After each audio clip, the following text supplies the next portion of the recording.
I was hoping to actually have the outdoor wood boiler fired up by now. My plan was this week, October 1st, to start the boiler. However, yesterday, which was the 1st of October, it was 89 degrees. Yes, 89 degrees here in Wisconsin. Today it was 86. But by the end of the week, we're supposed to be down into the 70s, the 60s, and then the overnight lows in the 40s, low 50s, and even a 38 projected overnight low, I think, on Friday or Saturday. So the plan is to fire the boiler up midweek, maybe tomorrow, I'm not sure. But the one thing I did get asked on a couple weeks ago, maybe a week ago, maybe 2 weeks ago, I'm not exactly sure. I did an inventory video of the wood that I have ready to burn this winter and then what I have ready to burn next winter. And somebody had asked, and there was a couple people that actually asked about my inventory for bundles and the roadside stand now going forward into the fall and winter. And the one thing I do with the roadside stand, now once the temperatures start to drop, I start putting out mostly oak, because I do have most of my customers that come during the winter, during the fall and winter, they are using the wood for indoor, like heating, fireplaces, wood stoves in the man cave, stuff like that. So I do start putting oak out in the roadside stand. And I figured I better do this inventory video while I still can, because this past weekend, I had a lot of wood move out of here. And my inventory is actually a little low. I don't have much, so let me show you what I got. I'll just show you this here quick. All of this, which was a mix, recreational burning. There was ash, there was maple, there was even a couple sticks of cherry in there. So there was all kinds of stuff in these two rows right here. That stuff is all stuff I've recently split, so that's for next year. But I have 1, 2, 3 more rows now to fill in. Everything that's remaining right here is all pine. I did have someone, however, this weekend pick a bunch of this up. But that is all that's left from this little woodshed over here. Actually about 1 row. If you take this amount and put it on top of that, it'd probably even out to be about a full row.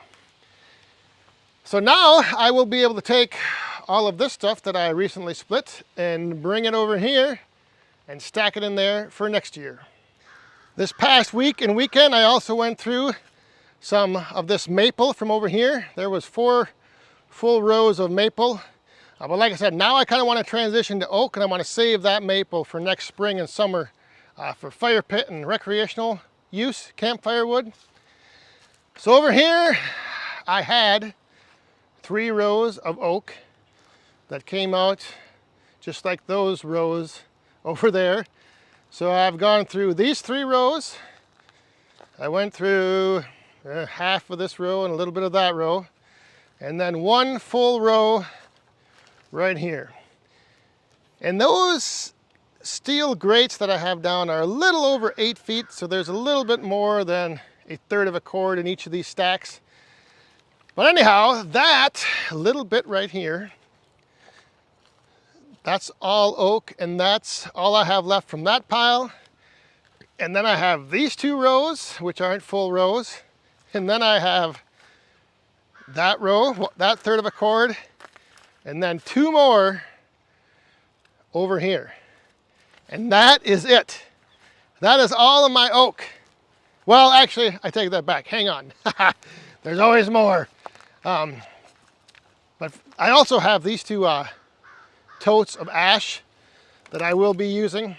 And some of these I could maybe split down, but those are good size sticks of ash. So I do have these 2 totes of ash that I will be putting out. I'm going to start with like a little mix of the oak and the ash out in the stand and see how that goes. But yeah, so over here, those 2 rows, that row, and then that little bit, that's all I have left in this area. But like many of you mentioned in my other inventory video, a woodhound always has an extra little secret stash, or an extra stash somewhere that they kind of are just setting aside. And this is the case over here. This oak, this is like, I don't know, it's almost just looks too it looks too good to sell. But I will be selling it. So this is the other little stash that I have. It's covered. It's got two rows, and I don't know how tall that is, but just look at that firewood. That is premium red oak. Just gorgeous, just gorgeous. Look at that. So this is like my, I guess I'm saving this for, you know, that customer that wants the premium plus firewood. But yeah, so that's it. That's the rest of my my oak for the roadside stand for this fall and winter. I did show this stack, actually these two stacks, in my other inventory video, and I kind of explained how this is like kind of my reserve, but it's also, I do also have this set aside to sell. So that's one row right there. Again, not sure how long it is. I'm not sure how much is there. That's all oak, and this little stack right here is all ash. So that stuff will also be available if needed to sell. But the stuff that I'm going to get rid of first is over here. I want to clear out all of this area where this wood has all been stacked over here. I want to clean all this up. This will be the first stuff to go. Once those three rows and this little bit and that little bit are gone, and that ash is gone, then I will dip into that over there. And then if that gets cleaned out, I've got those two little stacks over there. But it would be nice by early spring to hopefully have that cleaned out, and then that way I can refill that, because it's kind of nice to have that covered shelter. I don't know, to me it just makes the wood so much more presentable, sellable, I don't know. It's just something about, even this weekend when we were cleaning out, I was taking wood out of that big shelter, and then I came over here and grabbed some of this maple, and it's just like you can just notice a difference from wood that's been, once it was split and covered. Like I have the problem with like pine needles and all that stuff getting in between the stacks, and so my preference would be to eventually have enough covered storage that I can keep all the wood I'm going to sell under cover, and then the stuff that's out in the open, I'll just stack up, and that'll be for my personal burning use. So there it is. That is all I have left.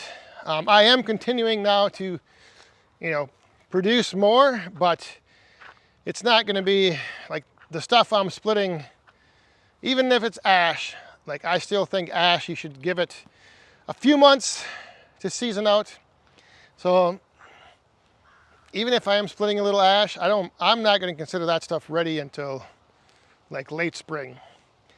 Hopefully, well, I shouldn't say hopefully. I am pretty certain this would probably be the first year I am like going to be close to sold out, if not completely sold out, by the end of the burning season.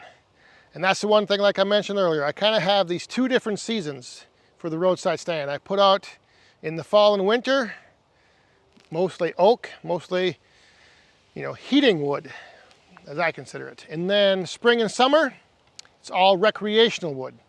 Maple, ash, pine, whatever I got, spring and summer, for campfires, fire pits, recreational burning. That goes out in the stand then. Yeah, it was a busy this last week.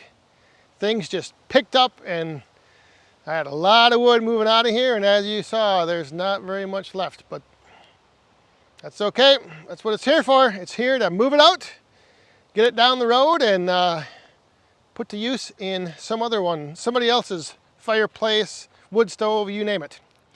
So that's going to do it for this quick little inventory video on what I have available right now to sell in the roadside stand throughout the fall and winter. Tomorrow, hopefully, I will be starting up the burning season officially here in the back 40. We'll get the outdoor wood boiler fired up. And then this coming weekend, we will be down in Ohio, Cambridge, Ohio, for the Paul Bunyan Show. So if you're going to be down there, we'll see you there.